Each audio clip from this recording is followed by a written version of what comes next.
Messieurs, dames, bonjour, bonsoir et bienvenue pour une petite présentation du coffret Moi quand je me réincarne en slime, saison 1 chez Crunchyroll. Un coffret qui s'est quand même vachement fait attendre après quelques reports, mais ça reste quand même cool d'avoir enfin une série comme celle-ci qui a évidemment VOVF, VF belge, dans la continuité des VF tels qu'on a pu les avoir sur le coffret notamment de Miss Kobayashi, mais ce coffret est un petit peu différent, non seulement dans ses bonus, mais aussi dans sa conception. C'est un boîtier rigide et je vais pouvoir un petit peu vous présenter ce qu'il y a à l'intérieur, les disques, etc. En termes de qualité vidéo, j'ai pas encore été checké. Je sais pas si je rajouterai au montage quand je parlerai vite fait de tout ça, ou si je montrerai une autre partie plus tard en ce qui concerne les épisodes, parce que je viens tout juste de recevoir le coffret, donc je vous avoue que j'ai pas encore été checké s'il y a des corrections, s'il s'agit du master Blu-ray et tout. De toute façon, je ne serai pas la personne adaptée pour le faire. Je vous conseillerais d'aller voir quand ce sera disponible sur la chaîne bien sûr de Vic, qui fait des reviews de Blu-ray et qui est beaucoup plus professionnel et qui a évidemment le matériel qu'il faut pour parler de tout ce qui touche à la qualité vidéo et bien sûr de la qualité globale du coffret. Alors, moi quand je me réincarne en slime, une série de 8 bits, vous savez que il y a la saison 3 qui arrive très bientôt, qui aura déjà repris, je sais pas du tout quand est-ce que sortira cette vidéo, j'essaierai de la sortir avant la saison 3 quand même. Et donc il y a la saison 2 d'ailleurs qui devrait sortir au courant de l'année, et on espère bien sûr, parce que s'ils sortent la saison 1 et la saison 2, qu'ils nous sortent également la saison 3 en Blu-ray, je pense que Crunchyroll le fera. Et donc, ce coffret, déjà, en premier lieu, il est pas mal joli quand même, franchement, en termes de charte graphique. On a tous les différents personnages de la série, avec bien sûr Limul, avec... là on a un orc, je sais plus s'il a un nom. On a Benimaru, on a la princesse, alors je sais plus comment elle s'appelle exactement, Shuna, c'est ça, Shuna. On a l'homme dragon, on a le petit... je sais plus comment il s'appelle, le petit gobelin. On a bien sûr Milim. On a Ranga, c'est ça, de souvenir, le loup. Et puis après, c'est à peu près tout au niveau de la présentation de ce coffret. En termes de... Franchement, c'est simple. Il n'y a pas de mention Crunchyroll ou que ce soit. On a le petit encadré ici à droite en blanc avec la couleur qui va vachement bien dans le fond saison 1. Et c'est tout. C'est tout, il y a pas de 50 trucs qui viennent engrainer la beauté du coffret. Donc franchement, c'est joli. Il en va de même pour la tranche. Moi, quand je me réincarne en slime saison 1, avec la mention du Blu-ray disc qui est le logo de Crunchyroll, qui se font parfaitement dans le décor.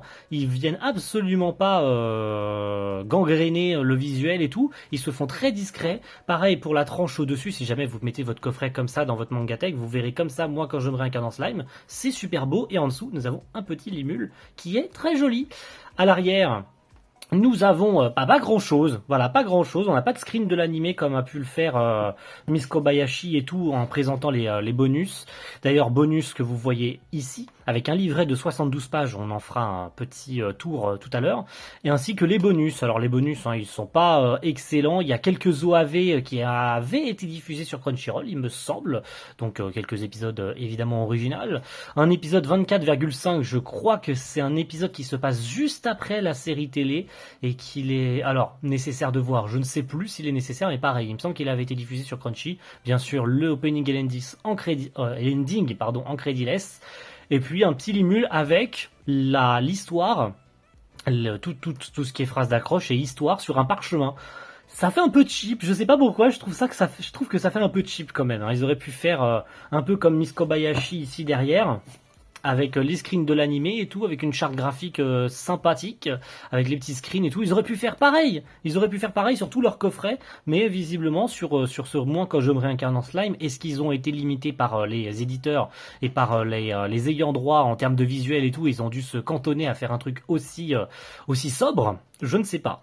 Voilà, maintenant plongé dans un monde où les codes fantastiques du fantastique et du jeu vidéo prennent une nouvelle forme. Alors, C'est à moitié vrai et en même temps à moitié faux. Il s'agit bien sûr d'un isekai, hein, bien entendu, au cas où il serait nécessaire de vous le rappeler. Je sais que la mention isekai maintenant se bouffe à toutes les sauces et s'utilise à tort et à travers, mais moi que je me réincarne en slime, est bien sûr un isekai, déjà rien que dans son nom, mais aussi dans son histoire en elle-même, hein, puisque rien que l'accroche au niveau du scénario en dit long sur ce qui se passe. Encore une fois, hein, les phrases d'accroche et niveau scénario, hein, la présentation ne tient vraiment que sur les premières minutes de l'épisode 1. Vraiment, c'est que ça. Et au niveau du reste, à vous de vous découvrir au niveau des épisodes ce qu'il y a à voir. Du coup, comme je le soulignais, 25 épisodes plus 5 OAV, donc du coup 24 épisodes plus l'épisode 24,5, ça fait bien 25 épisodes, plus les 5 OAV, hein.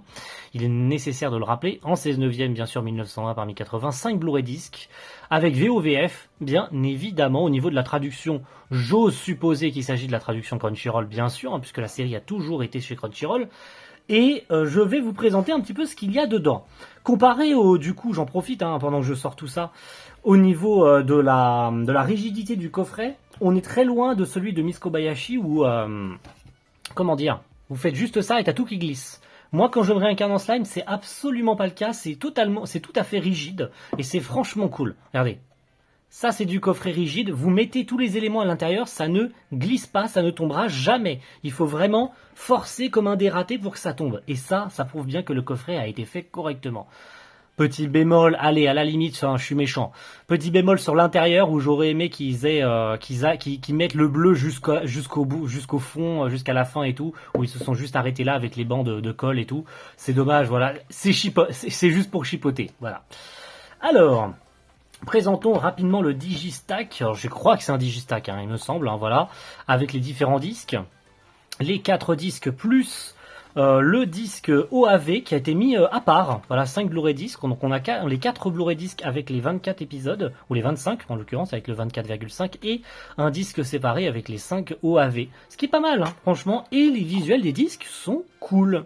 Voilà, c'est l'émule sous différentes couleurs, une bleue, une violette, une rouge, une orange et un tout simplement bleu dans sa couleur naturelle. Et le fond, et ça c'est cool, parce qu'ils le font pas tout le temps. Hein. Ils le font pas tout le temps et ça c'est vraiment dommage de mettre les bandes comme ça, unies en couleur.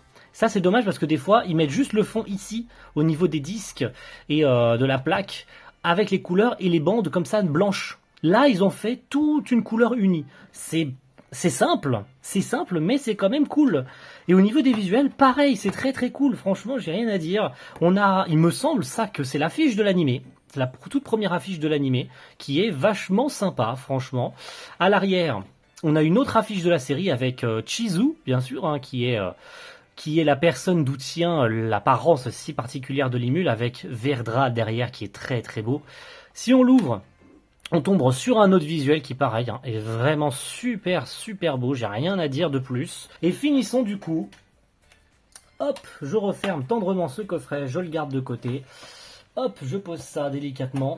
Et voici donc le petit booklet de 72 pages. Saison 1, artbook. Moi, quand je me réincarne en slime, pareil, avec Chizu, du coup, avec son masque si reconnaissable et l'émule dans ses bras. Derrière, on a juste la mention de la série avec, bien sûr, le ne peut être vendu séparément. Bon, ça, on sait que les gens le font, malheureusement. Et qu'est-ce qu'il contient, du coup, ce petit guide officiel, appelé comme ça, hein, avec 72 pages. Les personnages, donc la présentation des personnages ainsi que tout leur design, les actions, alors c'est quelques petits dessins préparatoires, des storyboards et tout. L'histoire, donc c'est bien sûr les résumés des épisodes, une carte du monde pour se resituer un petit peu au niveau de l'histoire, où est-ce que se situe par exemple la ville de Tempest, hein, d'où fait partie notre cher Limule, dans le monde entier en fait, hein, dans l'histoire et dans le lore de moi quand je me réincarne en slime, et puis des artboards, donc des designs, des décors, etc. Faisons un petit tour rapide. C'est dommage d'ailleurs qu'ils aient pas mis l'entièreté du staff de cette série. On en a juste une petite phrase d'accroche ici, mais on n'a pas tout. Pareil, on a de nouveau une introduction ici, hein, avec la même phrase, basée sur le roman du même titre, publié par Fuse sur le site Shosetsuka, ni Naro, publié dans le Monthly Shonen Sirius de Kodansha, bien sûr, au niveau du manga. Mais il faut savoir que du coup, cette œuvre est à la base un light novel ou un web novel. Je sais plus si c'est l'un ou l'autre. Puis après, qui a été décliné en light novel, nouvelle, puis en manga, bien sûr, parce qu'il est publié chez nous, hein, le manga. Il me semble que le light novel aussi est publié chez nous. Mais bref, faisons un petit tour rapide. Donc au niveau des personnages, voilà, Limul, sous tous ses aspects, bien sûr, en Satoru Mikami dans sa version humaine, dans les toutes premières minutes de l'épisode 1. C'est dommage qu'ils aient pas fait, encore une fois, hein, je le compare avec Miss Kobayashi, mais qui est pas le nom des seiyuu à la fois françaises et japonaises. Ça, franchement, c'est dommage. Parce qu'on n'a absolument aucune trace du casting français dans ce bouclette, ce qui est bien dommage. Donc Verdra, bien sûr, hein, Veldra, Verdra, peu importe, hein, comment vous le prononcez. Le dragon des ouragans, Rigourde, Gobuta, voilà, c'est bien qu'ils les mettent aussi.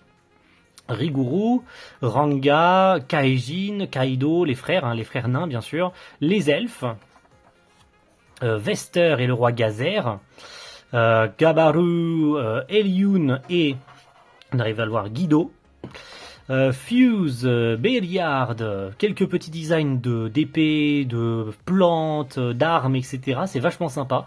Shizu, bien sûr, avec son masque limiteur de magie. Shizu a 10 ans, Shizu a 12 ans. Le démon Ifrit, ça parlera à tous ceux qui ont vu la série. Léon Cronwell, donc ça c'est les rois démons.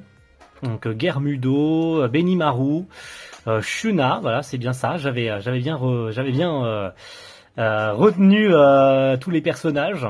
Chion, bien sûr que j'adore tout particulièrement. Chion, vous appelez ça, vous l'appelez comme vous voulez. Ça, il s'agit des Kaijin, il me semble. Hein, alors c'est quoi? C'est des orques ou une connerie dans le genre? Non, c'est pas des orques. Je sais plus comment on appelle ça. C'est bref, j'ai plus le nom. C'est quoi déjà? La tribu des ogres. Voilà, il suffisait de lire. Soe, Hakuro, Kurobe. Ensuite, on a d'autres méchants, la place, on a Traini, la dryade, quelques designs d'armes utilisés par Limul, notamment l'épée de Minimaru, l'épée de Shizu, la forme, alors c'est les bras dragons de Limul, l'épée, la grande épée de Chion, la canne de Hakuro, le marteau de Kurobe, quelques petits personnages secondaires. Voilà, encore une fois des personnages Gabiru, ça c'est les dragons, ça c'est les hommes lézards, voilà c'est sympa. Sokka, le roi, Gerudo, le seigneur orc, Gerudo d'ailleurs, voilà, je me souvenais plus qu'il est présent sur le coffret. L'équipe de Sokka, bien sûr, qui sont donc des hommes lézards qui ont été transformés en humains suite au fait que Limul leur ait donné un prénom. Phobio, l'équipe de Phobio, Yomu, bien sûr, les compagnons de Yomu, que j'adore. Clayman, c'est ce véritable fils de pute, voilà, je le dis, Footman, Tyr, Tria, la sœur de Traini, bien sûr, et d'autres personnages, Milim sous tous ses designs, quel personnage incroyable, Milim, franchement. Yuki Kagurasaka, qui cache bien son jeu, évidemment, qui est joué par Natsuki Anai, ça parlera à beaucoup de monde, hein, je pense, ce seiyuu. Chloé, Alice, les enfants, hein, au complet. Carillon, encore un roi démon, et tout un tas d'autres personnages, hein, la milice bien sûr, quelques autres persos qui ne me parlent plus, Noir, bon, qui s'appelle pas vraiment Noir, mais ça, du coup il me semble qu'il apparaît dans l'épisode 24,5 ce personnage. C'est pour ça d'ailleurs qu'il faut voir l'épisode 24,5, puisque ce personnage apparaît là-dedans, mais vous savez très bien de qui il s'agit, qui porte pas véritablement ce nom, mais ça sera que dans la saison 2. Au niveau des actions, je vous en parlais, hein, c'est des dessins préparatoires au niveau des attaques des personnages, c'est sympa. Les cristaux se concentrent sur l'extrémité de la lance et tout. C'est franchement cool. Image de référence pour le travail sur les storyboards et les dessins. C'est trop cool. Franchement, c'est trop cool. Effet de technique, lance de glace et tout. Les explosions de flammes, les cercles explosifs. C'est trop cool. J'aime beaucoup. Les résumés des épisodes, bon, je vous les passe vite fait, hein, voilà. Hein. Voilà, épisode 24, le masque, machin. La carte du monde. Donc, vous pouvez, avec les numéros, en fait, situer les différents lieux de la série.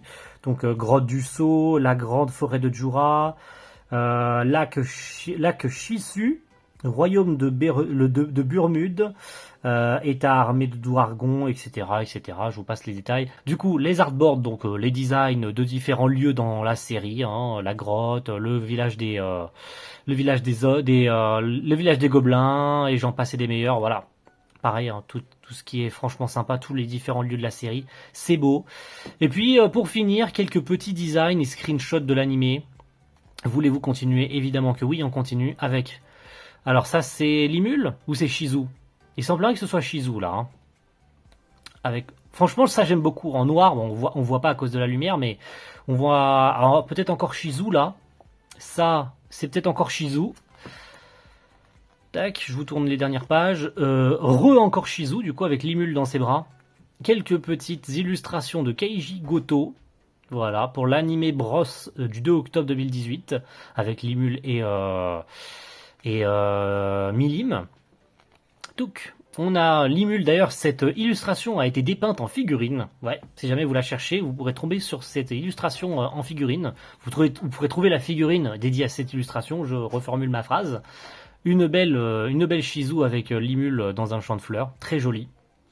Donc Limul entouré de ses compagnons, pareil, encore ici avec tous les ogres qu'on aime tant, je les aime beaucoup tous ces personnages, pareil pour le nouvel an, je suppose décembre 2018, c'était les fêtes de fin d'année, encore un Limul ici, très joli, une Shizu qu'on aperçoit au tout début bien sûr, qui est juste ici, ils ont réutilisé l'illustration, et ça il s'agit de l'illustration pour la saison 2. Ouais, c'est pas une illustration de saison 1 ça. Ça c'est l'image, c'est le cahier visuel qui nous avait été présenté pour la saison 2. Voilà, coming soon, bien sûr, c'est noté juste en haut, pour la saison 2. Et c'est tout, voilà, pas de staff à la fin. Ils auraient quand même pu mettre une dernière page avec l'entièreté du staff ainsi que le casting français de cette série, c'est bien dommage. Mais bon voilà, bon je vais pas vous ajouter de passage en ce qui concerne la qualité vidéo parce que très honnêtement je l'ai pas encore été la checker. J'ajouterai au montage. Voilà, j'ajouterai au montage. Maintenant, est-ce que la qualité vidéo selon moi est pas mal? Est-ce qu'il y a des trucs de bons ou de pas bons? Vous en saurez plus au moment où Vic sortira très certainement la review de ce coffret parce que j'ose espérer qu'il la sorte quand même.